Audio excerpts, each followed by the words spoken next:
Wow, we got a breaking news story, at least it seems to be breaking to me. Ukraine is targeting American citizens for censorship in order to try and manipulate our domestic political discourse, of course, to their benefit. Now, you might be saying on the surface, well, I mean, that's normal, we might not like it, but America's a very powerful country internationally, so yeah, lots of countries try to influence our politics. Saudi Arabia does it, China does it, Russia does it, the EU does it. Of course, Israel does it. We all know that. That's the most famous example that people seem to get upset about the most.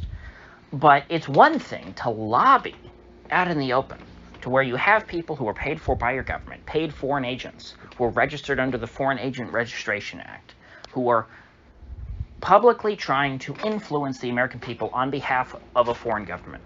When you have like the Israel lobby come out and say, hey, we really like Israel, and here's why you guys should spend money to help Israel and why we think it's a good thing for you. Or when Saudi Arabia comes out and says, hey, you don't like Al-Qaeda, we don't like Al-Qaeda, we have a lot in common, we should work together, or something like that. They just try and push their government's agenda, and that's fine as long as they tell us that they're doing that. But what Ukraine's doing is very different. The Ukraine, under the purview of their Ministry of Digital Transformation, which has a very ominous and Orwellian name, they are trying to transform the digital landscape in America covertly into one that is monolithically pro-Ukrainian government and pro sending them billions and billions and billions of dollars. And it seems, and I'm going to link, I'll try and link to stuff in the description because there's a lot to this. They are organizing troll campaigns to go and flag anyone who is not sufficiently pro-Ukrainian or not sufficiently in line with the Ukrainian government's position. People, for example, who might not want to send more and more billions, hundreds of billions of dollars, perhaps trillions, to fund the war in Ukraine or to pad the pockets of Ukrainian politicians. I have to say this is highly despicable, and if I had any sympathy left for the Ukrainian position, this would do away with that. I mean, really, because, going into this, starting out, certainly back in 2014, I had a lot of sympathy for Ukraine. Even at the start of this, while I thought that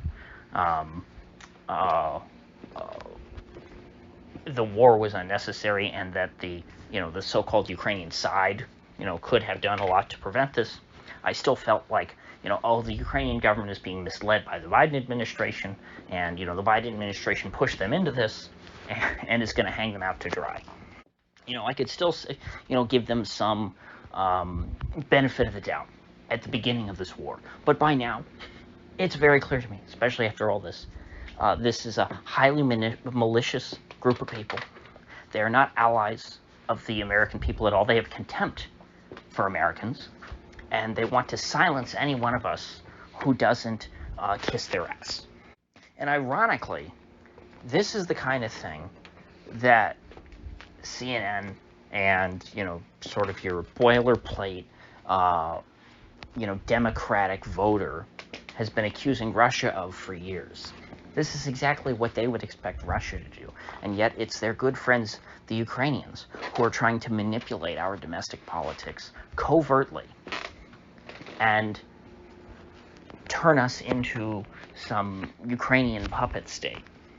Ukraine domestically has its own extremely draconian censorship laws. It is not legal to be a dissident in Ukraine. You're not allowed to disagree with the government there. It's just not something that people do. And they want to bring those laws here to America by trying to abuse the terms of service and the rules and the enforcement mechanisms on social media sites to effectively shut down any of their political enemies. And in doing so, they're going to impact the national conversation here because there will be no one making the argument against their positions. That is the goal here. They want to control and run our country for us. And so apparently their number one target right now is Jackson Hinkle, who I think has been doing a great job. Since this war started, I didn't really watch him before, but he's done a lot. He puts out a lot of content talking about the war. Obviously he's not as in-depth as like the Duran, but he is a fan of the Duran, so he seems to, he follows and keeps up with their stuff. And he's got good wit, and I think he's an entertaining guy. Do I agree with him on everything? No. For one thing, I believe he's a lefty. He doesn't talk a whole hell of a lot about domestic political stuff, but he does certainly seem to be of the Jimmy Dore ilk. So I'm sure I would have plenty of disagreements with him on how to run a government. Namely the question of whether there should be a government at all. But additionally, I do think that he's softer on Russia and China than I am, but that's not a bad thing, because that allows him to get guests on, like the Russian ambassador to the United Nations, who he just interviewed on his show, and it seems like the Ukrainians are very upset about that. Now, do I wish that he gave some more pushback to this guy, and was a little tougher in the questioning? Sure, but it's still interesting to hear the perspective of the Russian government, because we don't really hear that. We're not really exposed to that here in the West. RT is shut down, and you've no way of really knowing what they're thinking. I mean, I hear the American regime's positions every day.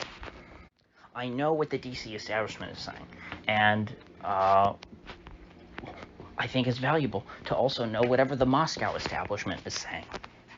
In the same way that I find it valuable when Jimmy Dore interviews Danny Haiphong, and he's not, super tough on the guy. There's a lot of things that Danny Haiphong says, who I would want to push back on some.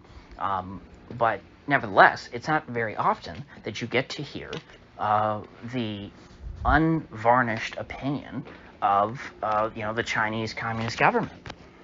And that's pretty much what Danny Haiphong represents. I don't know if he's directly affiliated with the Chinese government, or if he's just a fan of theirs, because believe it or not, just because someone agrees with a government's positions doesn't mean that they're a paid agent. There are genuine neocons and neoliberals in the West. They're not all CIA puppets. But getting back to Ukraine, the reason why Ukraine wants to shut down people like Jimmy Dore and Jackson Hinkle is because they are the most prominent and most effective voices who have been countering the Kiev regime's narratives on this war. They have been providing the alternate perspective. And for that reason, both of them have been invaluable, just as the Duran has been invaluable, and Gonzalo Lira, and quite a few other people. And for whatever reason, this NOFA, it's NAFO, NAFO. I'm sure that's some kind of a play on NATO. I did not look up what their acronym actually stands for, but this is, this is actually the name of their online group, which is functioning, with connections to the Ukrainian Ministry for Digital Transformation. You know how governments play these games where they have, these webs of NGOs or groups and things that are, connected through a web back to their agencies. From what I understand, the NAFO connection back to, Ukraine, the Ministry of Digital Transformation is, pretty darn direct. They didn't set up a web of shell NGOs like the CIA does. There is no National Endowment for Democracy in Ukraine, other than, of course, the American National Endowment for Democracy, which is the CIA front. But I mean, Ukraine does not have their own version of that. They don't feel the need to hide like the CIA does. And so what they've been doing is they've been going around and mass flagging people's content, their Twitter posts, their YouTube videos.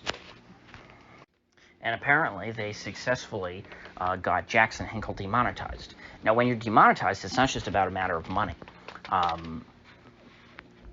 Demonetized videos are not going to be favored by the algorithm at all, because YouTube If you're demonetized, it means YouTube's not making money off of your content either. And so your videos are not going to be promoted, they're not going to rank as well, and it will effectively shut down a lot of your channel's growth and organic search results.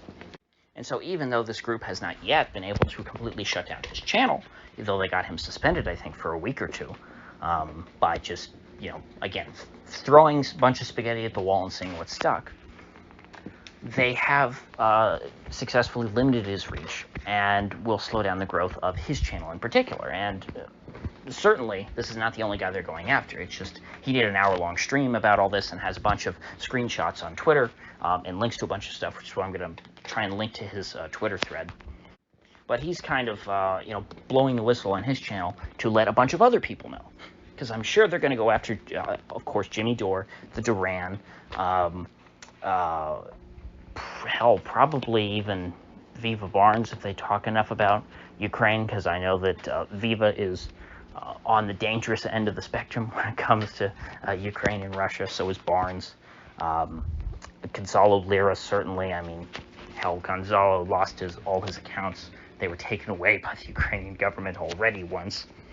But these are the people who are at the tip of the spear in affecting the domestic American public opinion and turning it against funding the war in Ukraine. These were the first people to let us know that, hey, Ukraine, they're not winning, and they're not going to win. Because at the beginning of this war, that's exactly what the American media and all of the, Ukraine-approved sources were telling you. They were saying Ukraine is winning and Russia's on the ropes, and they don't understand how big of a fight they're in for, and the Ruskies are they're falling apart. They only have like 500 troops left, and then their entire military is going to be completely wiped out. They're out of tanks. They're out of missiles. Meanwhile, people like the Duran were telling us, no, actually, that's not the case. Now, did the Duran think that the Russians were doing, better than they actually were? Yeah, in some cases, they estimated, hey, it looks like they could actually wrap this up, kind of quickly, and then things slowed down. But they were right about the trajectory. Maybe they didn't get the speed right, which is a very hard thing to estimate, especially now that these guys are military experts. They're just kind of flying by the seat of their pants to a certain extent when it comes to, battlefield analysis. Same thing with Gonzalo. I mean, Gonzalo was a zero-hedge blogger. And that's who Gonzalo is. And hell, actually, more recently, he was what was he, some kind of right-wing dating coach or something like that? I think he was like a manosphere guy who made YouTube videos about how to pick up chicks. And yet all these guys outsmarted the so-called experts that are propped up, on cable news, in the newspapers, and, in all of these think tanks. They were right about one thing. Russia was winning and Ukraine was losing. And had as many Americans known back then as know now that that is the truth, maybe we wouldn't have sent all these billions to Ukraine. Maybe that money, would have been, saved here at home. And people say, the Republican advocates of this say, well, actually it was spent here because we gave it all to our defense contractors. It's like, oh, that's supposed to make me feel better? So you just laundered money to defense lobbyists? So Raytheon's stock went up? That's our big consolation prize. Actually, we didn't send the money directly to Ukraine. I mean, seriously, if the average American knew the half of just how dirty the Ukraine funding regime was alone, just that. I mean, leave out everything else about politics and how dirty it is. Just the so-called aid money that has been sent to Ukraine. Oh, and not to mention all the money that was sent directly over there. We have no kind of ombudsman or auditor watching over that money and seeing where it goes. So that's just going into the pockets of oligarchs. If we just had, if half of the country just knew how corrupt that was, they would burn down the house of every congressman in America. Not that I'm advocating that. I discourage that entirely. Do not burn down your congressman's house. I'm just saying that I think that that would be the average person's reaction. They'd be shocked. I don't take those actions because, this is what I expect from politicians. I'm not angry and enraged, like an innocent voter would who thinks of their congressman as a public servant. I'm not like one of these poor people who look at these bills that are being passed, these massive, massive spending bills, and just think, oh, isn't that nice? We're helping poor Ukraine fight off Ruski oppression. So to cap things off here, I refuse to be intimidated by Ukrainian trolls, and considering they're going to lose anyway, this is just so cynical. They're trying to, shut down those of us who are willing to admit that they're going to lose, because they just want to sap and suck as much blood and money out of the American taxpayer as possible. And so all of you have lost whatever sympathy I had for your country and your cause. You deserve what you're going to get, and this is not how you treat friends. You were never an American ally, and you never will be.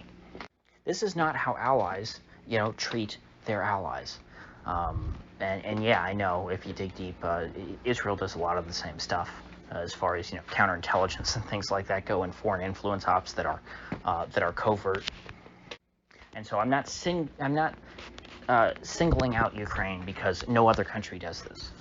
Yes, there are other countries that launch covert operations against us and try to influence our opinion. I don't like it when they do it either. But this is a particularly egregious example.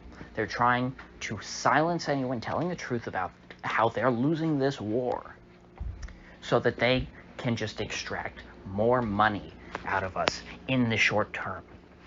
It's incredibly cynical and it's insulting. So with that said, Ukraine can go to hell, and I will see you folks back here tomorrow.